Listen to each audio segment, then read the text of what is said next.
of what you said, explains for an hour. How do you feel? Feels good. I started playing one of my brother's old songs Okay. that he made, and it's in seven. Okay. I've never played seven before. What happens is you sort of run through the things that you already know, and then you finally get to the point where you have to play something different. I've talked to several people about it. It helps you get in touch with your own sound on the instrument, which is very, very important. Yeah.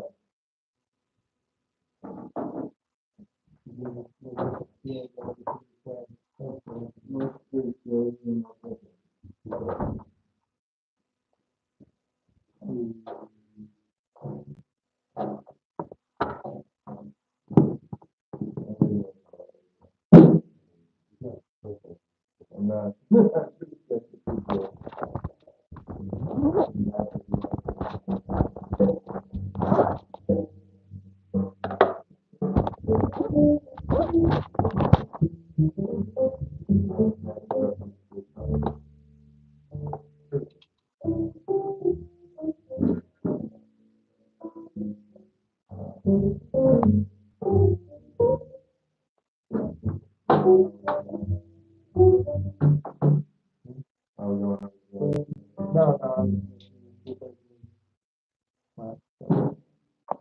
So I thought we would do a little bit of one of the grooves we have. We have done it actually a little bit. The song goes good. We talked about it. We played some.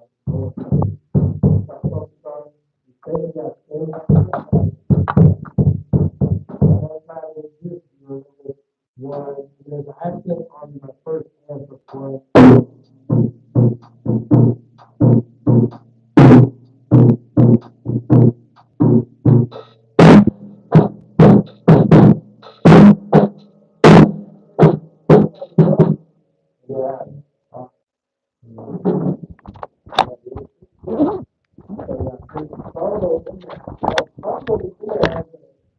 very specific on ways to play around the drums, but we're just going to look at it.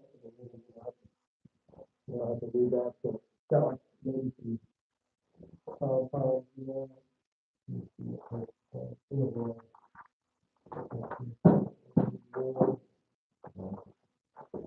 y'all follow Tommy Hydra and on Facebook?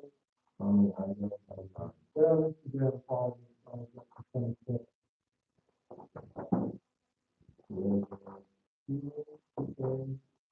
There's one on 104, 105. Some 104. Yeah, Fargo 12 probably. 104. 104. So it should have that same pattern. I think she writes it out in the call. So it's like you click or rim shot. I don't remember which two, rim shot or click. And then song, snare, try again. So yeah, so another, I think that's not a rim shot, that's probably a rim shot. But it's the same head pattern. So stop, stop, stop, stop, stop, stop, stop. So play all that left hand stuff on the snare, please.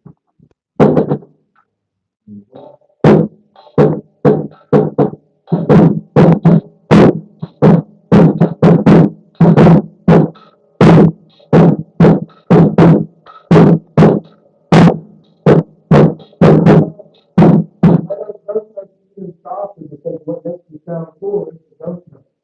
So you gotta practice those.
The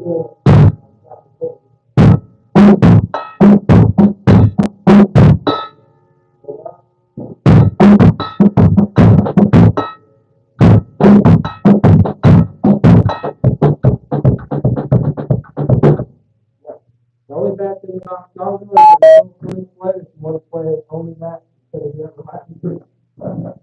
What's worse, where's the money?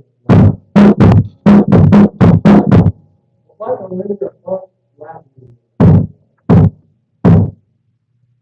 But you can put a lot of variations. But that left hand action is kind of the big thing.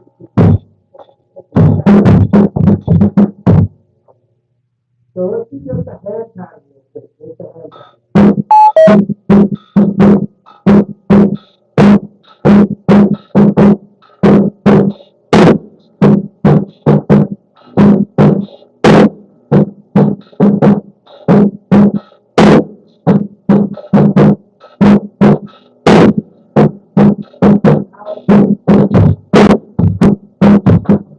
Based on myself with the line symbol.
Whatever you want, Margie, Scott, all orchestration. That's kind of what that is. Like something you basically wrote an orchestration.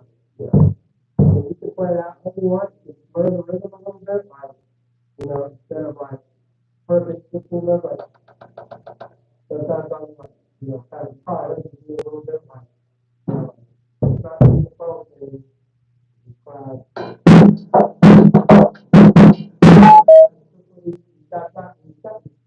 Little things like that. It sort of makes it sound a little sloppy, but it's kind of a beauty way. Let's try. I'm doing it with a tune here. You can pretty much do it. You can do it kind of with any Latin tune that's sort of the Afro-Cuban thing that sort of it fits a mambo. And it also fits the Mozambique, sort of, but but the main thing at first is probably just find something with a good tempo that's not too crazy forward or fast. What's going on here?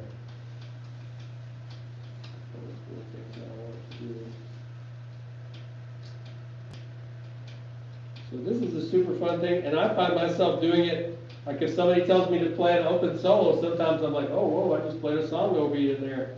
And, it's a fun rhythm to play, there's a lot you can do with it. This one's on.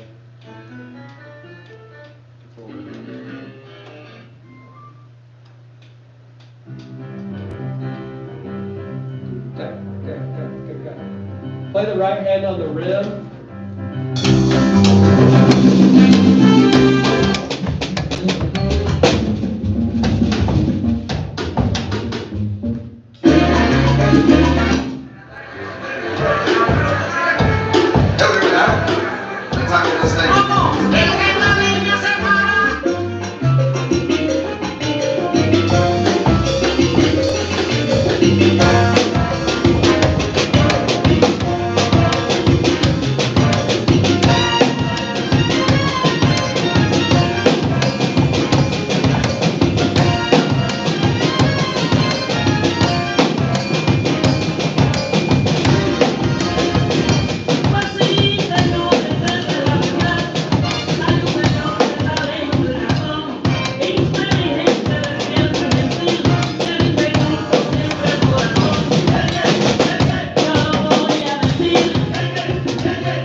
musicians, and the drummer that invented this beat played with Los Van Van. His name's Changuito. Changuito, I'm sure I'm saying that wrong. Changuito, Burrito. But there's actually, you all know who Dave Weckl is? Sort of. Oh, He's an amazing drummer. I mean, he was kind of he was the technical drummer of my era. Like, you know, a lot of the early gospel chops drummers were copying him, and Dave Chambers and Benny Caluta. And Dave, go check out Dave Weckl. In fact, I was watching some stuff he just recorded like in the last few months the other day. It's still amazing. But anyway, there's a famous video of him, and he's notorious for being able to play pretty much anything that he wants, you know, like, you know, technique-wise. There's a famous video of Changuito playing some rhythms that he couldn't play. Like, he took a lesson with him and let somebody film it, and he kept correcting him. You know, it wasn't anything terribly hard, but it was just something he couldn't get. And it was like one of the few times you see Dave Weckl like, wow, this is hard, you know, whatever. But he's just showing him some Latin rhythms or whatever, you know, but it's a really cool video. You don't have to look that up, but it just shows you how intricate these things are. You know, they're not easy. And to make it swing, or not swing, but feel like the swing that Latin music has, it's not easy, right? Here, so this is the authentic band that you could say this style sort of originated from. It was, you know, in Southern California, you had a lot of funk and, you know, other type of musicians, and a lot of Latin influences, so it sort of came together. A lot of people think Tower of Power's band and the drummer admits that he loved Latin musicians. So he was ripping off Latin and funk and all kinds of stuff, you know, to get that sound.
ding, ding.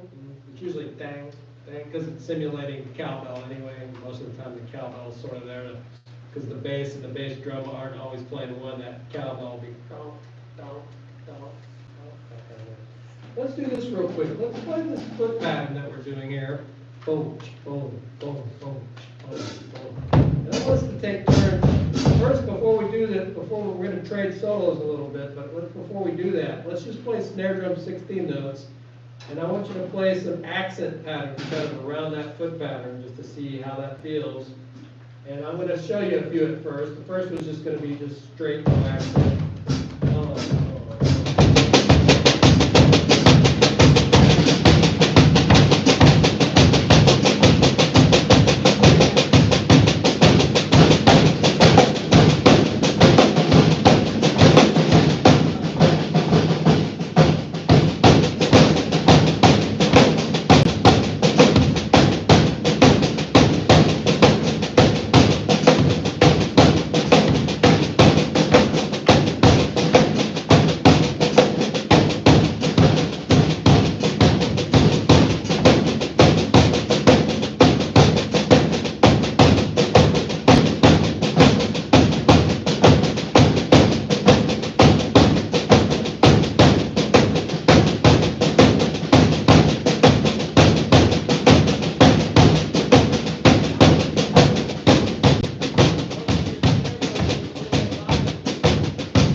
Do just the hands for a second.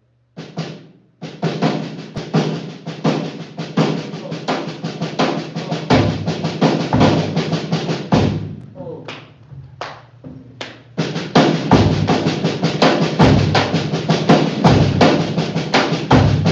Shabuzi song. Shabuzi. Shut.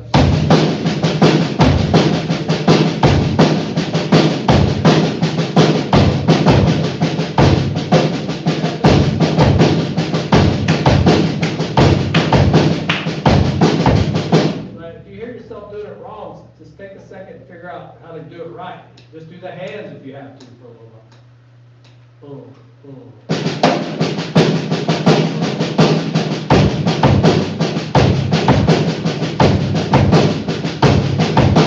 Well, that's now on the downbeat though. Do it slow. Boom, boom. Do just the hands for me. Playing it on the downbeat, it's 1 E and a 2 E.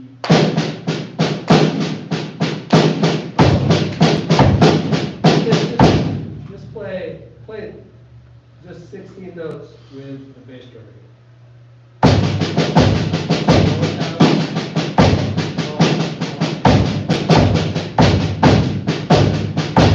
No accent.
that's your time pattern, and then you can play the song or that other pattern.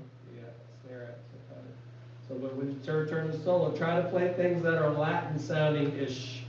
You know, there's certain rhythms, and it's hard to say what they are, because some kind of cross over, but certain rhythms sound more Latin-y than others. Certain rhythms sound more kind of, you know, I don't know, rock, funk, fusion, or whatever. And there can, you know, like I said, there can be crossover, but as much as you can, try to make it sound. Imagine what like a timbale player plays, like. You know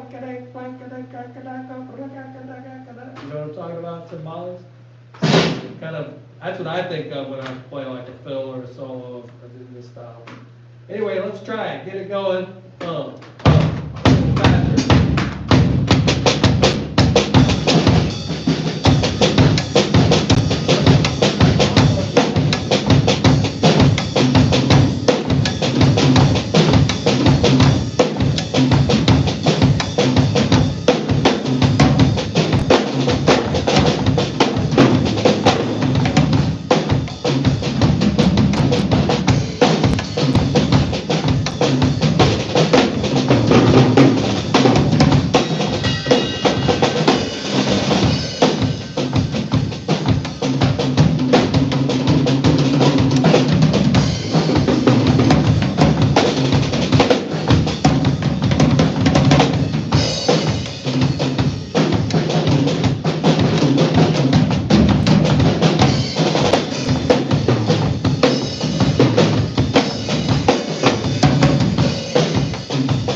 then it's basically that. Ding, ding, ding, ding, ding, ding, ding, ding.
all the time. Great you. Well, if you get together with other drummers here and do this, We got time. well, you gotta We do did that. last semester, like, once. One time. One time. One of the best things you can do. Once I in get my music drum set set up school- in here. You gotta do that. I've been fussing at my son to do this too, is that he plays the bass, so I told him, I said, you know, anytime you get a chance, once you get done with your personal practice, go see if somebody else that's just happens to be wherever you're at, could be one other person even. See it if they wanna play, you know what I mean? If it's another drummer, that's cool, or if it's a other instrument of some sort. You know, those are the times when you kind of learn the most. You learn more from playing with other people, even, you know, not necessarily even the, doesn't have to be the best musicians in the world, but you learn from playing with people, right? So you're here at music school to do that, I would go ahead and do it. Right. You know, play all the time with everybody that's around. And if you don't know them, get to know them, and, you know, you hear somebody shredding in a practice room, say, hey, you wanna get together and jam a couple minutes? Hey, whenever you're children, done?" wanna get together and jam? Well, not just other drummers, you can do that too, of course, but you can also do it with anybody. And do it, but with the people that are in your, combo, or whatever they call it, the commercial Friend music. group, The bands. Friend group. What? Friend group, bands. The bands. Bands, whatever they call it, bands. Hit people up to play before and after, or starting a side group outside of school teaches you a lot about making money and playing gigs and being responsible, and who do you want to play with, and who else is responsible, who's taking this seriously, you know? These are the things in music school that give you the most, you know, the people that just clock in and clock out. Maybe band directors can do that, kind of, sorta, but not really even them. They have to still, if you want to be the best, like whatever it is, marching band person, it takes the extra mile, the extra effort, you know? And it's fun, we love doing it, we love to play. You're here to do it, you want to do it for a living, play with everybody that's around, good, bad, ugly, pretty, whatever. But play with everybody, you know what I mean? I'm just saying, like, that's how you learn, that's how you get gigs. You meet people, you learn your craft, you help them learn their craft. It's a communal thing, playing music. You know, the online stuff is cool, but there's never gonna be a substitute for being in the same space as people, you know what I'm saying? My son is trying to do that in Nashville a little bit, and not that he's not really trying to gig or anything just yet, he's trying to just meet people and get to know folks, just get to know them, and probably in the future he will work with some of them. But just being there, like, you know, just even meeting people, not even necessarily always hearing you play, but sometimes that initial meeting of like, hey, I love your music, wow, this was great, I'll be back next time, or 2 weeks, or whatever. And you keep coming back and you show people that you're interested in their gig, or you keep playing with, saying, you know, set up a jam session group here. Maybe it doesn't even mean that you're gonna play outside of school, but it's a learning thing. You know, you do it because you love it, but you also do it because you wanna make a living in it, but you also do it because that's how you learn. 3 good reasons, and probably more than that. But, play with everybody, play with all kinds of stuff. Go to every jam session you can, that you can, you know, have time for when you're young. That's the time to do it. Whatever city it is, if it's here or if it's elsewhere, if you end up somewhere else. You know, even smaller cities have somewhat of a music scene, you know. Sometimes people in small towns gig more than people in more competitive, bigger towns, you know. I know people that live in little small communities in like Mississippi, well, Mississippi too, but Tennessee and Kentucky, they gig a lot every weekend. And just because there's not that many bands, you know. There's always some sort of scene of musicians, and you can use the internet to sort of get to know who they are, but there's never gonna be a substitute for just showing up at their gig, or coming and playing at their house, or getting together, you know. Very, very important. It's all about, you know, personal relationships. You don't have to be best buds with everybody, but you do need to know. You won't get called for a gig that the people don't know your name, you know, at least.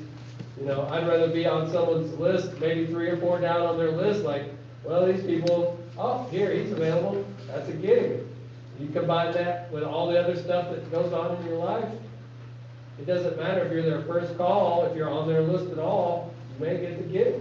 I've weaseled my way to plenty of gigs doing that, you know. Just being available and being there and being like, hey, oh, this drummer I met at this thing, maybe it was another gig, maybe it was a jam session, maybe it was through school, maybe it was whatever, but they got my name somehow, or somebody recommended it. So now I'm on their list, and if I show up and do a good job, and show that I'm experienced enough to do a good job, they'll hopefully call me back, and that leads to other gigs, you know. That's how you do it, networking. But you don't wanna be like showing up to stuff like, I'm here to take everybody's gigs. No, you show up and show genuine interest and, you know, for the things that you love. You don't have to love everything. You don't have to go out and try to get, you know, polka gig. If you don't want a polka gig, you know, that's fine. Somebody called, I have done polka gigs and I don't mind doing them. They're fun. They're basically dance gigs, you know. But, there's no gig that I won't play, you know, and unless I feel like I couldn't do a good job, then I wouldn't take it. But experience will let you know what you can do. Would I take a heavy metal double bass gig? Probably not. If it paid the right amount of money, I might try to work it up, you know, it's not my forte, but I would try it. If it's a 4-mallet marimba concerto with an orchestra, call somebody else. If it's a hand drum gig, I'll do it. If it's, you know, I've done, like a couple weeks ago, I did from Mardi Gras, I did a marching snare thing. Well, call upon my rudimental stuff a little bit. Sometimes, like I'm doing a bunch of church rehearsals again for Bellevue. They called me 2 weeks ago, and I did a job for them, and I sight read basically all their stuff, and the guy was like, wow, you sight read all that crap? I'm gonna call you again. He called me today with 3 more rehearsals. Cool. You know, I'll do that. And I'm not the regular drummer because I got a church gig, but, you know, that's how you do it. You go and show them your wares, as they say. There's a famous drummer, and I was like, tell me where, you know, he was actually a famous jazz drummer, and his name was Andrew Cyril. I think he probably passed away now. I was like, tell me where to go. I was like, give me the magic city to move to get all the gigs. He goes, and he kind of laughed under his breath. He wasn't trying to be mean or anything, but he's like, well, he said, it doesn't matter where you live, just go wherever you're at and show them how you play, and that, you know, that'll determine what you do, you know, and you gotta get good enough to get whatever gigs it is you want, wherever it is, whether it's New York or here or wherever, Nashville or Atlanta, wherever you go. So always be prepared. That's the old adage, you know, you don't have to get ready if you're always ready or whatever they say.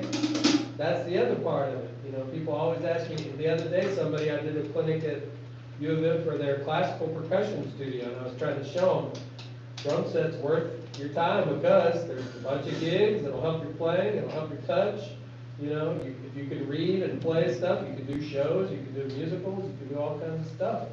More than just playing a triangle and crash cymbals in an orchestra, which isn't as common as this. This is a lot more, you know, used than that. And I didn't really come out and say that, but I wanted to say like, hey, the amount of gigs you're gonna play on all this stuff you're studying, which is great, and you should study it, is not as much as this. This is where American music is made on this instrument, you know.